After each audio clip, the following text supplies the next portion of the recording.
Okay. All right. Three, two, one.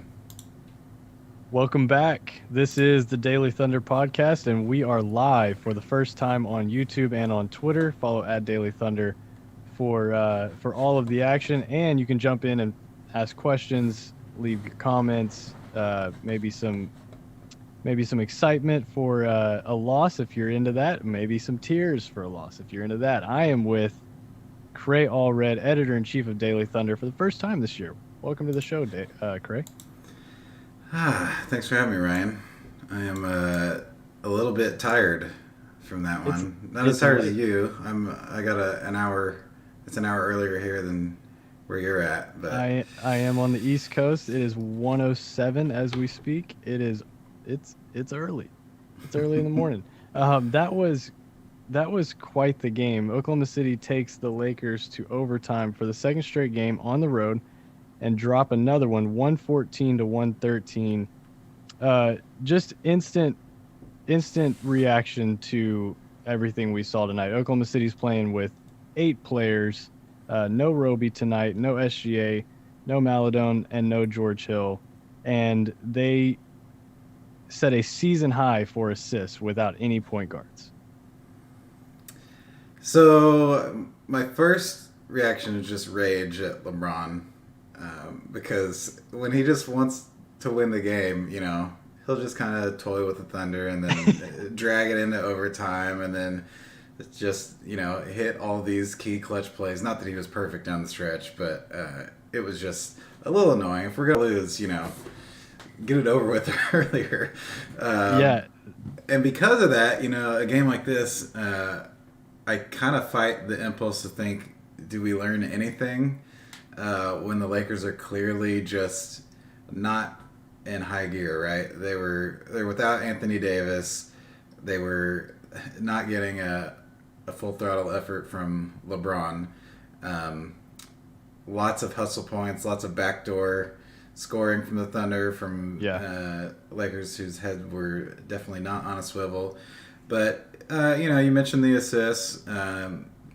It continues. I mean, that's if nothing, even if it's not a validation of Hamidou Diallo, you know, playmaker, ball handler for real, or any of the other players that are inhabiting that role without any of the Thunder's real point guards. If nothing else, it's a validation of Coach Mark Dagnall, right?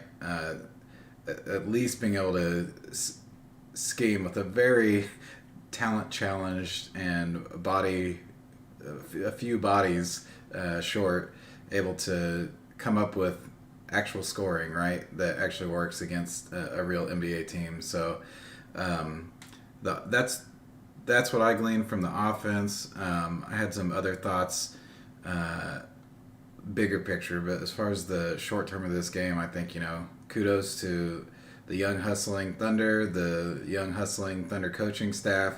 Um, you know, it's nice to see sparks, even if it felt inevitable the whole time that the Lakers would eventually actually take them seriously and uh, beat them. But Yeah.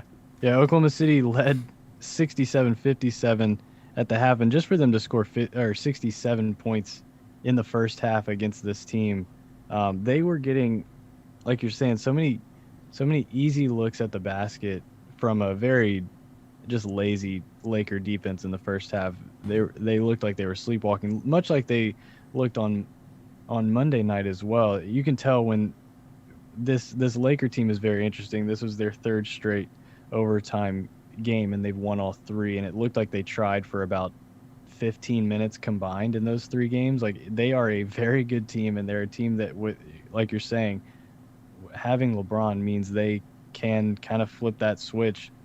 And when he decides it's time to win, that's really all it takes against a team that is so shorthanded like Oklahoma City tonight. So, um, but yeah, like you're saying, Coach Dagnall is getting such a great effort every single night from whoever is playing, and it's encouraging to see. Kenrich Williams finished with 24.6 rebounds.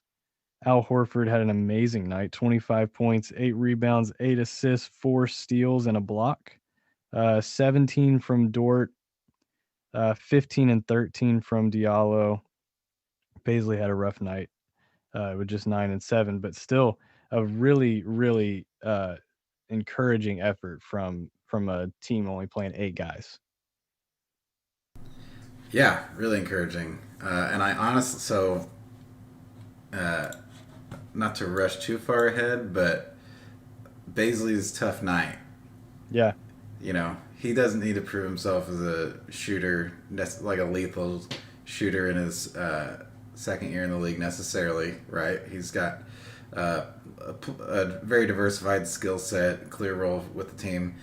But I'm starting to think about the Thunder's front court of the future, hmm and as all of a sudden Kendrick Williams looks like a good player, Isaiah Roby looks like a modern player. I'm not saying any of these are necessarily even starter level, but hmm uh, you know, it's a nice problem to have to start thinking about.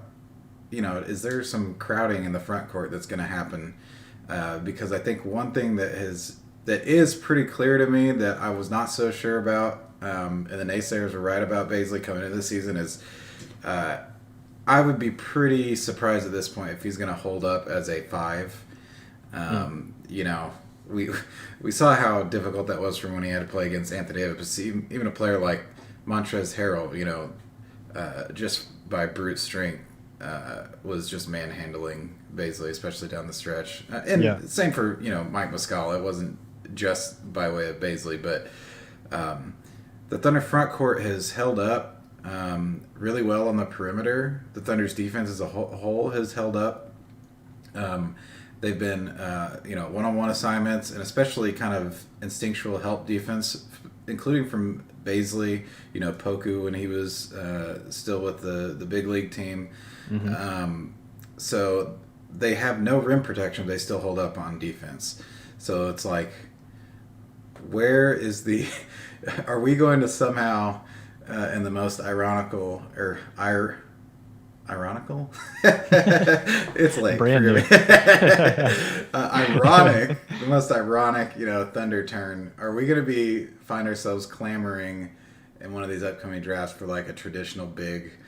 Because Gosh, I hope not. because we've got so many 6'8" guys that are undersized fours that are constantly getting brutalized in the paint. Like, are we gonna Yeah, be like, draft a big who protects the rim and just rolls to the basket every play? yeah. So anyway, that's the We dark future I have in my head. it that is dark. That is dark. That's really dark, Craig. I got to be honest. Uh, Brandon and I have been talking about that as well. Like, I hope big picture, long term for the way they construct this new version of this team. I hope that the 5 position is. I hope they spend it on guys like Nerlens Noel, like that level, that expensive of a player, like somebody. And I think Nerlens is underpaid, but somebody that you can get on that type of contract and save that money, because as Thunder fans, we've lived with the reality of paying Kendrick Perkins a lot of money and then paying Steven Adams, $25 million a year. That is, I hope they reallocate a lot of that money to those wing positions. But it makes me nervous that if they get their chance to, they would draft Evan Mobley over someone like Kaminga or Green or Suggs or somebody like that. So for the sake of having a what we would consider a crowded front court. Right. And, when you talk future, you don't know what the league will look like in the future. Yeah, yeah, The idea that Anthony Davis would be starting alongside Mark Gasol or JaVale McGee and punishing the whole league would have felt really weird a few years ago. no And question. a few years from now, it's not like we have to see a 7 foot plus behemoth in the Thunder paint to have success whenever they want to contend again. So you're Yeah, right, and of course when the Warriors were the fun pre KD Warriors, and with KD too, they had it's not like they needed conventional big man, or even if they did, it wasn't even near the Nerlens Noel level. It's, Zaza Pachulia dribbling the ball off his foot. So Yeah, 100%. so yeah. 100%. They drafted Looney. The Warriors drafted Looney late in the first round one year. So yeah, it's something that can be addressed in other ways, especially if you've got other positions locked up. And so I do hope they go guard heavy looking forward. Speaking of the draft, that tonight's loss takes Oklahoma City's standing to sixth. They would be drafting sixth. Well, their lottery position is sixth right now. Only 5 teams with worse records right now. It's encouraging that Oklahoma City is getting into that range that we thought they would be in and thought they were going to need to be in to really capitalize on this season. So yeah, they've had some wins that we didn't expect. Both of these games are huge. Like when it comes to the draft pick, they just are. If they would have won both of these games and they were both very winnable, man, that would have been really, really interesting when it comes to a faux tanking season. Where have you been at with the tank? Or are you looking for this team to win games, or are you wanting them to just tank for that pick? We haven't talked about this yet. So I feel like I'm in a different place than most people, where there's team tank and team compete. I think I understand the emotions of team compete. I'm when I watch the games, I'm not rooting for them to lose. Really, I'm not really disappointed when they do lose, but in the moment, I'm not like miss a shot. Mm-hmm. Right. But I'm almost kind of like the reason I believe in. I wouldn't say I believe in taking. The reason I believe in a full rebuild process done right, which involves some losing, right? Mm-hmm. Some significant losing, is because I appreciate vision, and I don't like Walter White would say, no half measures. Yes. So yes. So I'm at a place where it's like I don't so much blame fans. I think fans are going to be disappointed if they think Sam Presti's going to cough up any assets to make the current Thunder better. Right? He's not. Absolutely. He didn't last year. As much as everyone rode that high, and I was one of them, he didn't improve the team. He was not buying at all. And he's not going to buy at this juncture. So that's not going to happen. But I do feel the antsiness of like, well, shoot. They're in so many of these games. There's the play-in tournament, right? Like, Mm-hmm. It's a weird season where they could scrap into a lot more kind of fluky, weird wins than they would in a normal season. So I'm almost like, all right, if we're really going to get this tank on, I'd be okay with some fire sales. like I think you and Brandon talked about recently that, Kiss could buy the idea that Sam Presti would attach a draft pick to get rid of Al Horford, but Yes. If the gambit is, attach a late first round pick to move off of Horford or maximize his value at the cost of not getting better odds at Cade Cunningham, like to me, that it's like I don't know, that there's a value in and of itself of moving off of those veteran players. Same thing with George Hill, who's kind of naturally come out of the equation recently. But yeah, you're exactly right. The cost of just a couple wins could be massive when it comes to the lottery. And I think Horford does Presti a favor every night he comes out and does what he did tonight. 25 points, 8 rebounds, 8 assists with two steals in a block. Like, these are 4 steals in a block. These are games where, he's hitting 11 out of 18 shots. Like, these are the games that appeal to contenders that need shooting and playmaking at that position.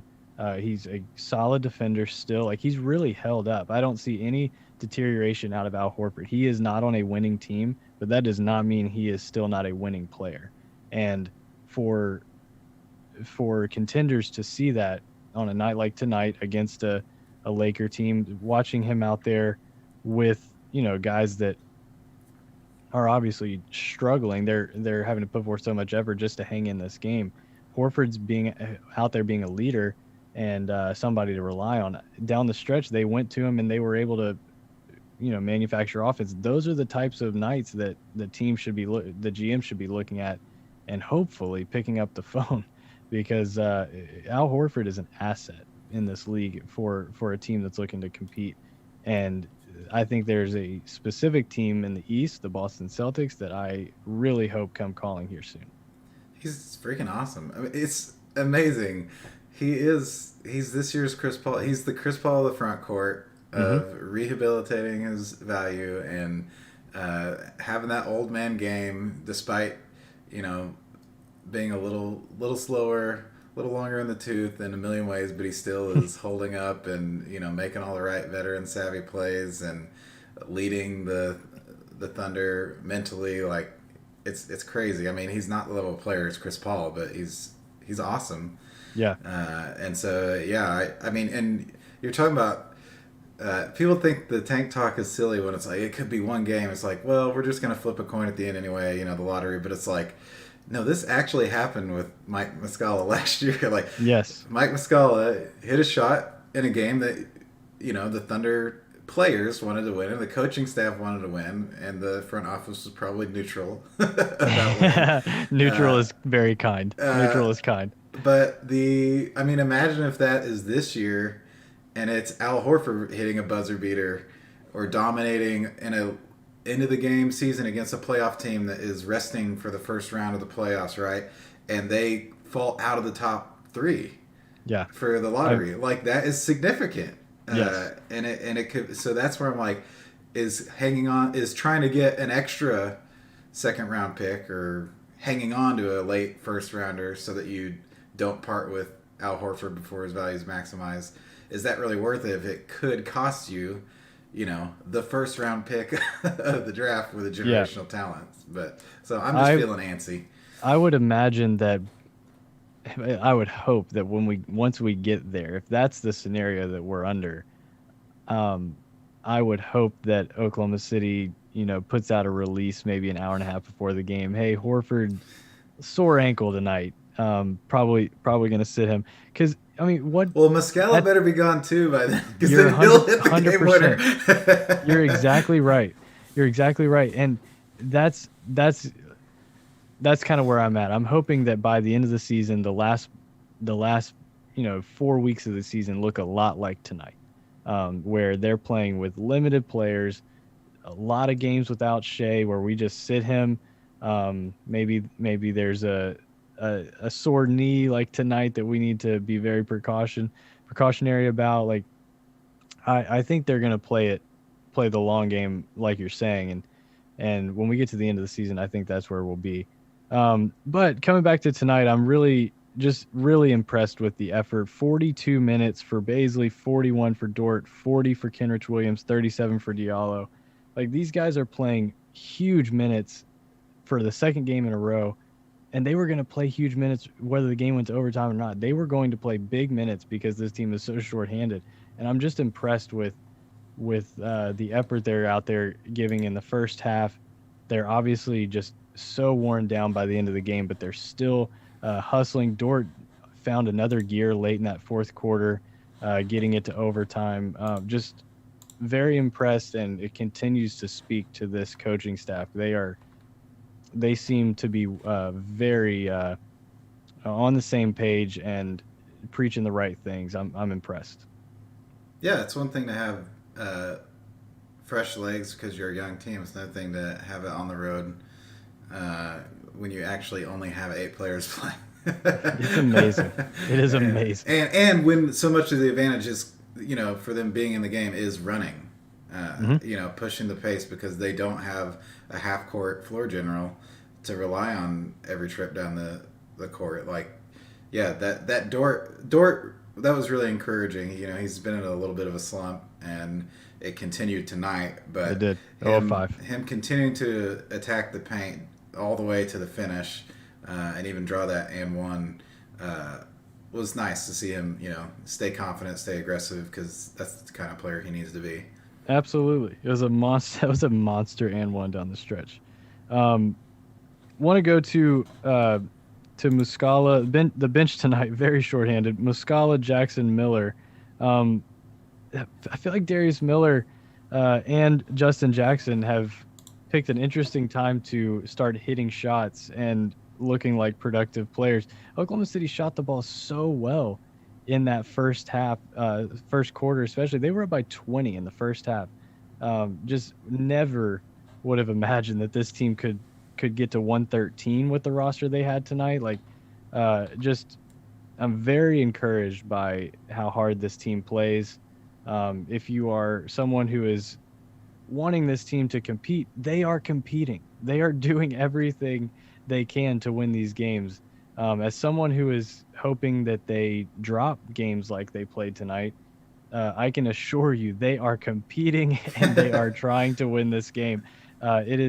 It's impressive night in, night out, the way that they get after it. I'm very encouraged with Kenrich Williams. There was Justin and I talked about it on Monday night. There was a lot of, I guess, surprise at the waiving of Frank Jackson before the season with how well he played in preseason, and a lot of it was like, why are we waiving him in favor of a guy like Kenrich Williams? And he's out there balling. Like, this is a really, really awesome opportunity for him. And another guy that, if it comes time to deal a guy like George Hill, is that team also interested in a wing that can shoot and score like Williams? Yeah, so I think it was a mistake to feel precious about any of the summer uh, roster guys that had to get cut or were in jeopardy of being cut, and I think it'd be a mistake to be precious about them now, unless their initials are SGA. Yeah, absolutely. Uh, you know, I don't know why. Just because, by virtue of a player like that being young, why Presti wouldn't be open to extracting value from them now.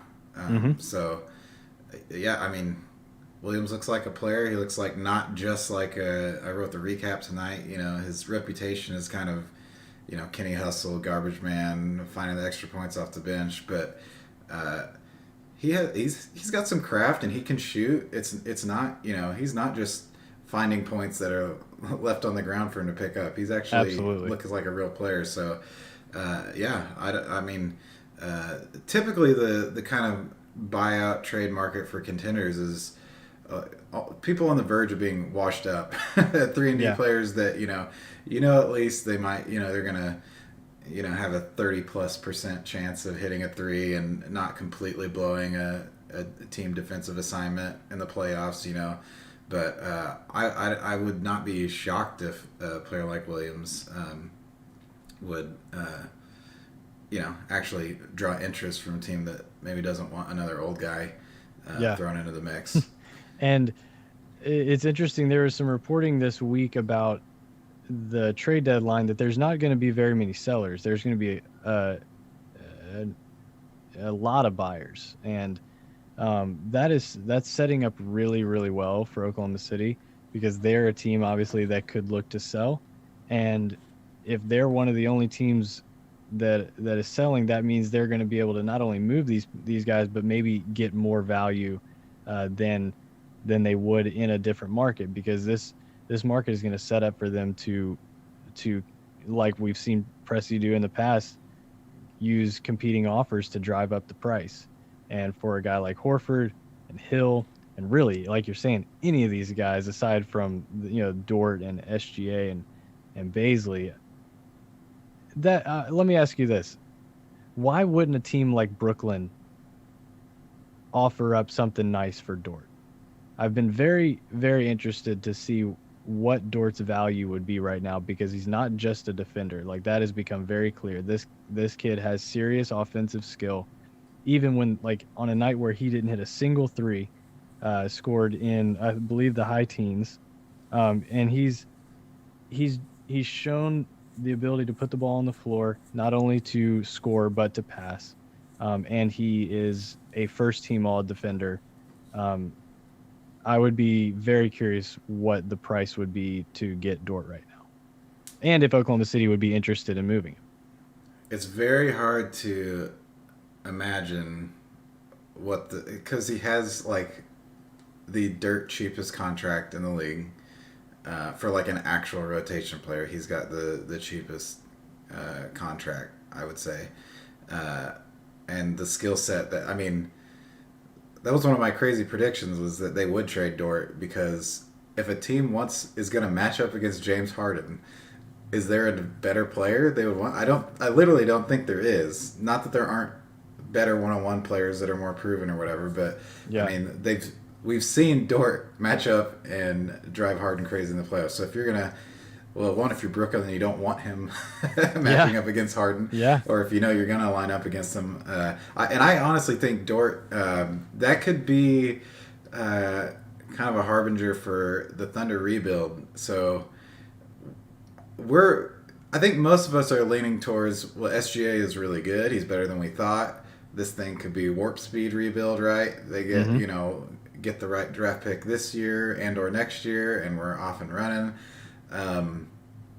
Sam Presti might not feel that way about the next couple draft picks or the Dorts and Baisleys of the team, or even the Diallos now is in that conversation. And I'm not.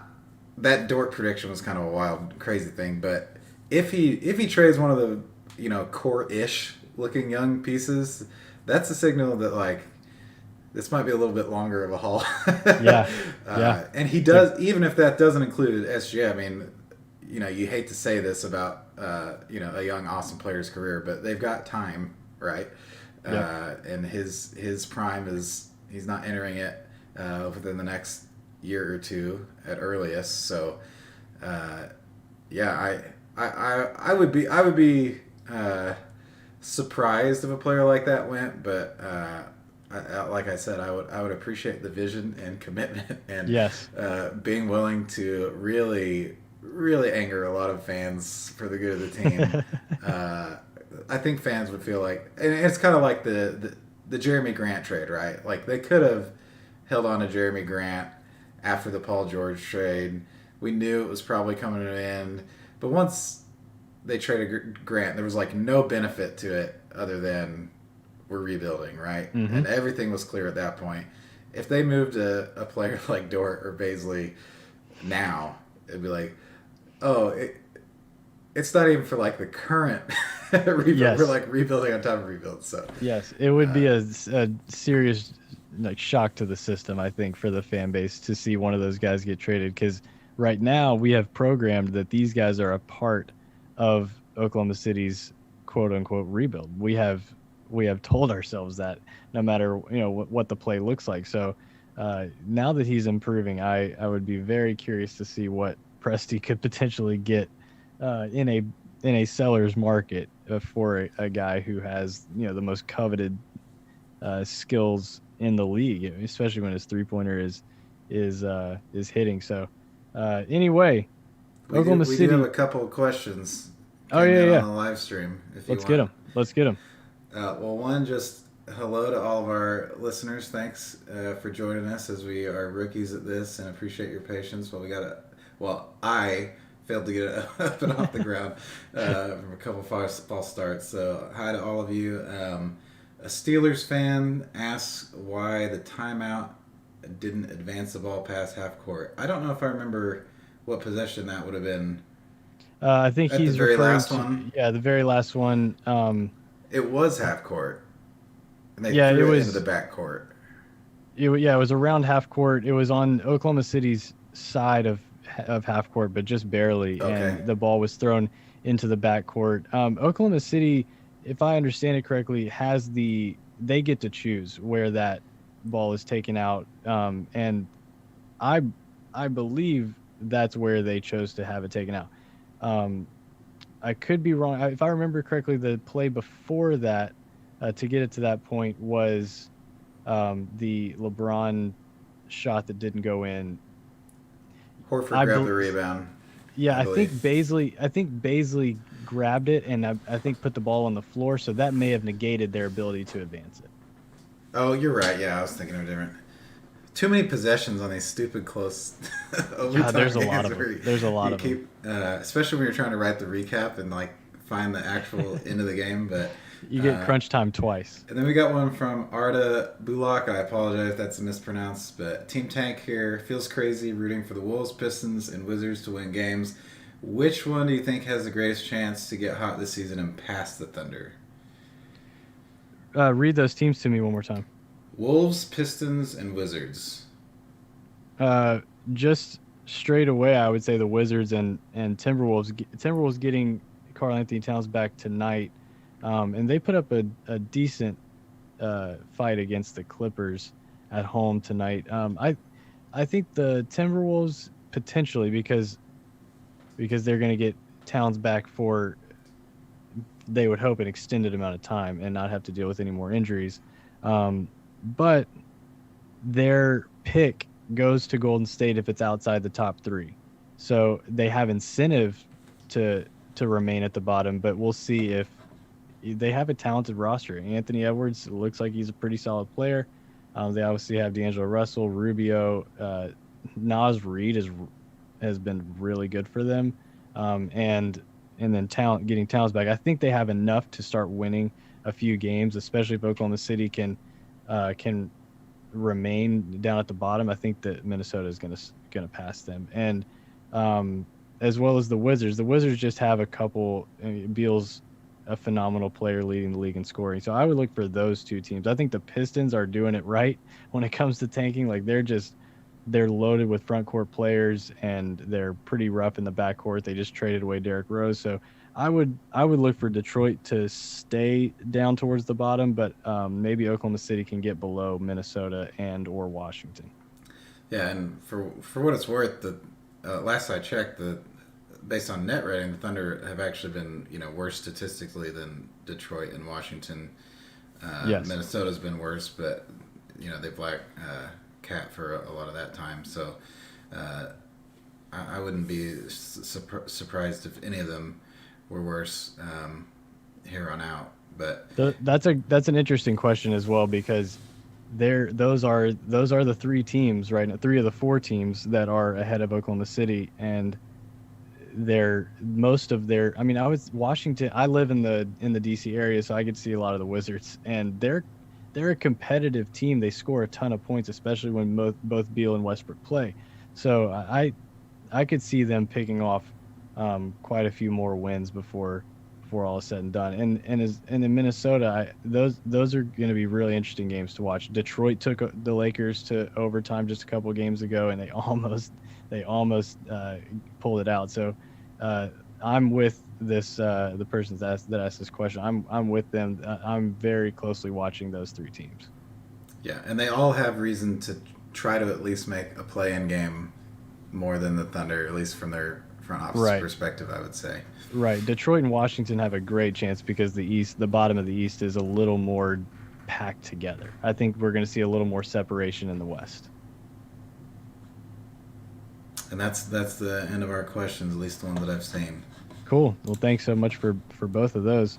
Um, so Oklahoma City goes to Denver. We'll see who is available and who isn't. That should be coming to us here in the next day or two. That may go all the way up to game time before we know exactly who is available for the Thunder. They will be another variable in that game will be the altitude, especially with a shorthanded team. So we'll see what they look like, especially late in that game. Denver, I believe, is off tomorrow night, so both teams will have tomorrow off. That game is 8 o'clock Central, so we'll be watching for that one, and that means around 10:30, barring overtime, we'll be back on here live on Twitter and on YouTube at Daily Thunder, and we will be reacting to that one as well.